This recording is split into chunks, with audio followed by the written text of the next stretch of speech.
Hello YouTube के हमारे सभी व्यूअर्स, इस जगत के समस्त English language lover, honourable Google family, YouTube family व खूबसूरत सेवाएं देने वाले समस्त कर्मचारीगण, आप सभी का मुझ दिनेश खुल्लर के YouTube channel to life songs पर बहुत बहुत स्वागत, अभिनंदन व नमस्कार। यस मेरे प्यारे बच्चों, मेरे विद्यार्थियों, मैं आप सभी के लिए आपकी करियर में उन्नति के लिए प्रतिदिन स्पोकन इंग्लिश क्लास को लेकर आता हूँ। मेरे प्यारे बच्चों, बहुत ही सिंपल और आम बोलचाल की भाषा में ये सिंपल सा टीचर आप जी को समझा रहा है। व्यस ध्यान से, लगन से पढ़िए, सफलता आपके कदम चूमेगी व्यस। तो चलिए व्यस, हम आरंभ करते हैं आज की कक्षा। व्यस, जैसे आपको मालूम है, हमारी कक्षा की पहली आइटम है वोकैब, सिनोनिम, एंटोनिम्स। व्यस, इसमें प्रतिदिन 2 शब्द लेकर आता हूँ और उसका निचोड़ निकाल कर आप जी के सामने रख देता हूँ। व्यस, हर चीज़ उसके बारे में मैं आपको बता देता हूँ। व्यस, तो व्यस, आज का पहला वर्ड है इम्ब्रोलियो। इम्ब्रोलियो स्पेलिंग सुनिए व्यस, IMBROGLIO।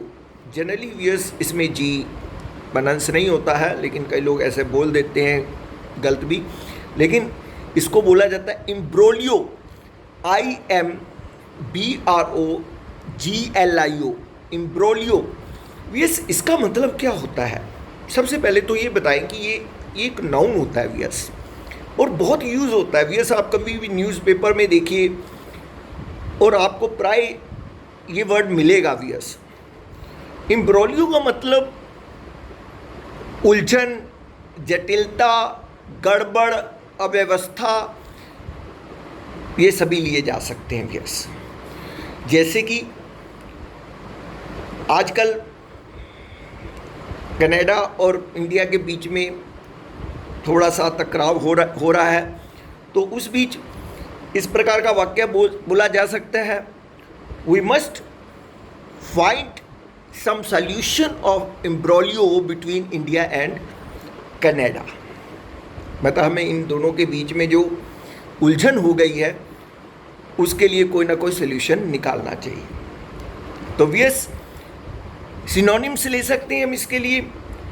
Complication, COMPLICATION, complexity, COMPLEXITIES, entanglement, ENTANGLEMENT, confusion, CONFUSION, sorry, problem, PROBLEM, या ट्रबल, TROUBLE। तो व्यस, ये इसके सिनोनिम्स हैं। और इंटोनिम्स में अगर बात करें तो उसमें एग्रीमेंट ले सकते हैं, AGREEMENT, या फिर पीस कह सकते हैं, PEACE, या फिर हार्मनी, HARMONY, इसका प्रयोग किया जा सकता है। तो व्यस, ये थे आज का पहला वर्ड। अब है सेंचुरी।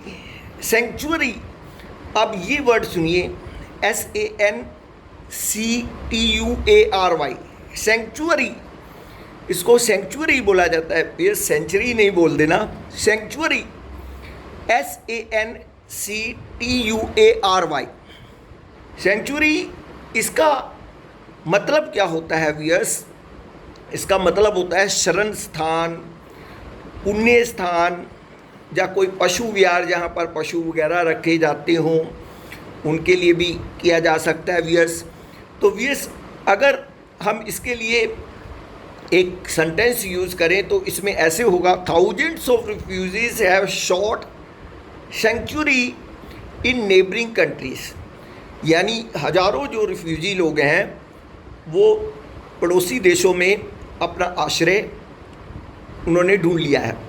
तो व्यस, यहाँ पर जो सिनोनिम्स यूज़ होंगे वो होगा harbour, HARBOUR, asylum, ASHYLUM, shelter, SHELTER, temple, TEMPLE, shrine, SHRINE, या फिर होली प्लेस भी कह सकते हैं व्यास।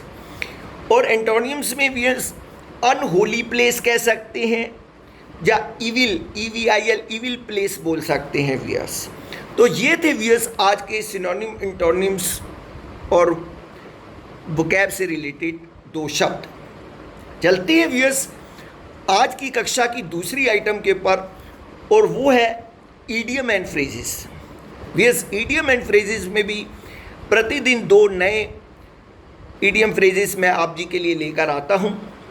और व्यास जो पढ़ा लिखा व्यक्ति होता है व्यास वो इनका बहुत ज़्यादा प्रयोग करता है। व्यास आप न्यूज़पेपर उठाकर देख लीजिए, आपको बहुत सारे ईडियम फ्रेजेस वहाँ पर प्रयोग हुए नज़र आ जाएंगे व्यास। तो व्यास हमें इनके बारे में जानकारी रखना बहुत ज़रूरी है व्यास। तो पहला है ऑफ कलर, OFF, फिर कलर COLOUR, ऑफ कलर। मेरे प्यारे बच्चों, इसका मतलब होता है अस्वस्थ। अस्वस्थ यानी कोई व्यक्ति स्वस्थ नहीं है तो हम ऑफ कलर उसके लिए यूज़ कर सकते हैं। जैसे कि मैं एक सेंटेंस बोलता हूँ, what's the matter with him, he looks a bit of colour today. What's the matter with him, he looks a bit of colour today. तो मतलब आज वो थोड़ा सा अस्वस्थ लग रहा है, क्या उसके साथ घटित हुआ है। तो इस प्रकार से हम कुछ इस सेंटेंस में कह रहे हैं। नेक्स्ट सेंटेंस है null and void, NULL, null and VOID, void. व्यास ये तो फ्रेज इडियम्स बहुत ज़्यादा यूज होता है व्यास। आप बहुत जगह पर आप इसका प्रयोग देखेंगे, null and void, NULL, null and VOID, void. इसका मतलब होता है अमान्य, जिस चीज़ को माना ना जाए। ठीक है, जैसे हम कहते हैं the contract was declared null and void, यानी ये जो कॉन्ट्रैक्ट था उसको अमान्य कर दिया गया। तो व्यास इसका मतलब नल एंड वाइड का ये मतलब होता है। तो ये थे व्यास हमारे इडियम एंड फ्रेजेस के आज के 2 इडियम एंड फ्रेजेस। और नेक्स्ट आ रहा है हमारे पास एरर का। अब एरर में व्यास मैं आपको वर्ब की एरर करा रहा हूँ आजकल। तो व्यास मैंने इसके 4 टिप पहले दिए थे, आज 5वां टिप आप जी के लिए लाया हूँ। वो रूल 5 में always use the present perfect continuous and not the present continuous when measuring time up to the present. मेरे प्यारे बच्चों, जब हमारा एक सेंटेंस में एक टाइम मेजरमेंट आ रहा है तो ऐसे में एक बड़ी कॉमन सी गलती बच्चे कर देते हैं, वो प्रेजेंट कंटिन्यूस का प्रयोग कर देते हैं, जबकि वहाँ पर प्रेजेंट परफेक्ट कंटिन्यूस टेंस का प्रयोग होना चाहिए। मेरे प्यारे बच्चों, मैंने प्रीवियस क्लासेस में सभी टेंसेस को बहुत बारीकी के साथ कराया है मेरे बच्चों।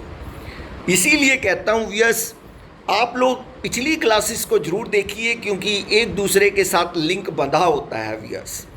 तो व्यास देखिए, इसमें एक रॉन्ग सेंटेंस मैं बोलता हूँ पहले, I am ringing the bell for 10 minutes.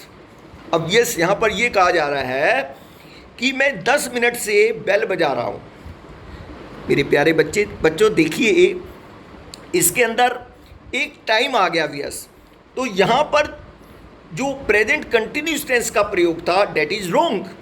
यहाँ ऐसे आना चाहिए था व्यास, I have been ringing the bell for 10 minutes.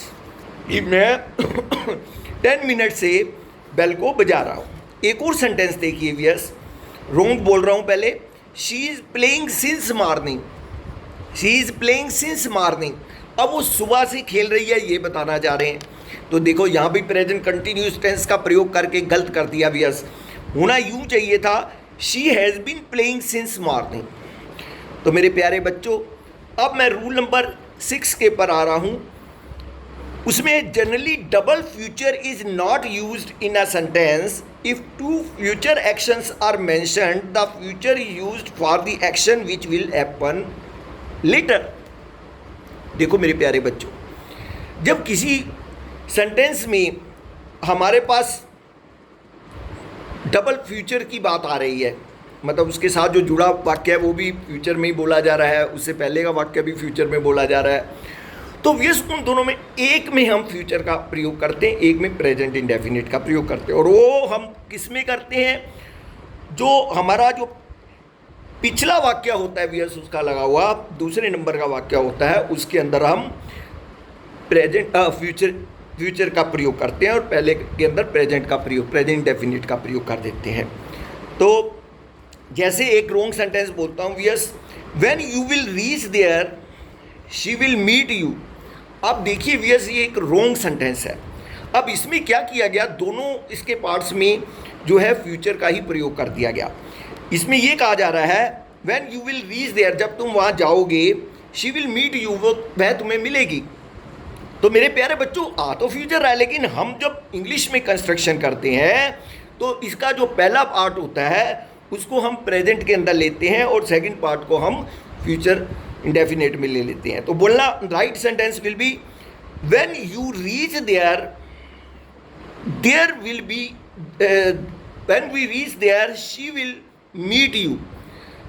अब व्हेन यू रीच देयर, अब यहाँ पर मैंने प्रेजेंट इंडेफिनिट टेंस का प्रयोग किया, विल रीच देयर नहीं बोल रहा, when you reach there she will meet you. अब पीछे वाले वाक्य में मैंने फ्यूचर इंडेफिनिट टेंस का प्रयोग किया। तो एक और सेंटेंस से देखते हैं, ये रॉन्ग सेंटेंस है, if you will work hard you will pass. यदि तुम कठोर परिश्रम करोगे तो पास हो जाओगे। अब हमारी हिंदी की लैंग्वेज में तो इसी प्रकार से ग आ रहा है, तो इसको देखकर बच्चे इस प्रकार की गलती कर देते हैं। लेकिन होना क्या चाहिए था, if you work hard you will pass. पहले में प्रेजेंट इंडेफिनिट, दूसरे में future indefinite. If you will work hard you will pass. तो मेरे प्यारे बच्चों, ये थे एरर से रिलेटेड 2 टिप्स जो मैंने दिए। अभी कुछ और टिप्स दूंगा, तो अगली कक्षा में मैं आपके लिए और टिप्स लेकर आऊँगा। ऑब्वियस अब चलते हैं इस कक्षा की तीसरी और चौथी और अंतिम आइटम को अटेंड करने के लिए। तो वो है व्यस हमारे पास डेली यूज सेंटेंसेस। व्यस डेली यूज सेंटेंसेस जनरली ये एक स्पोकन इंग्लिश का एक बहुत बड़ा पार्ट है, बहुत बड़ा हिस्सा है व्यस हम ज़्यादा से ज़्यादा जो लोगों के साथ इंटरेक्ट होते हैं इस प्रकार की कन्वर्सेशन करते हैं व्यस। तो पहला सेंटेंस है, बहुत छोटे छोटे लाए हूँ व्यस, जनरली लोगों को पता है, लेकिन फिर भी जिनको नहीं पता वो नोट कर लीजिए। ईर्ष्या मत करो, don't be jealous, don't be jealous, JEALOUS, don't be jealous. तो व्यस जी हमें कभी भी व्यस जेलसी नहीं करनी चाहिए। अगर हमें कोई किसी का एक्शन, किसी की उन्नति अच्छी लगती है तो हमें भी प्रयास करना चाहिए उस प्रकार की उन्नति करने का। और जनरली क्या होता है व्यस, प्राय क्या होता है, लोग दूसरों के सुख को देखकर दुखी हो जाते हैं, अपने दुख से दुखी नहीं है, दूसरों के सुख से दुखी है व्यस, कि वो क्यों सुखी है व्यस। लेकिन ऐसी फीलिंग व्यस कभी नहीं होनी चाहिए मन के अंदर। ईर्ष्या कभी नहीं करनी चाहिए, स्पर्धा रखनी चाहिए अपने अंदर कि हम भी उनकी तरह तरक्की करें, उसी पथ पर हम भी चलें, हम भी मेहनत करें और हम भी उन्नति करें। ये चीज़ मन में होनी चाहिए, ना कि ईर्ष्या होनी चाहिए व्यस। नेक्स्ट है सेंटेंस, मुझे आजमाने दो, let me try it, let me try it. तो व्यस कई बार हम इस प्रकार का वाक्य बोल देते हैं व्यस कि मैं पहले ट्राई करके देखता हूँ, लेट मी ट्राई इट। ठीक है, अगर मेरे सूटेबल कोई चीज़ हुई तो मैं उसको ले लूँगा, let me try it.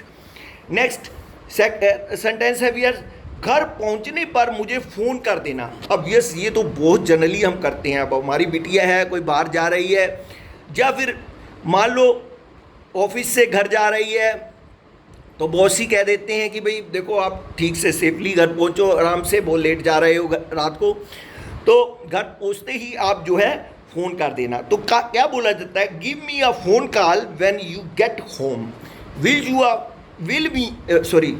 Give me a phone call when you get home, give me a phone call when you get home. तो यस इस प्रकार से हम इस सेंटेंस को बोलेंगे।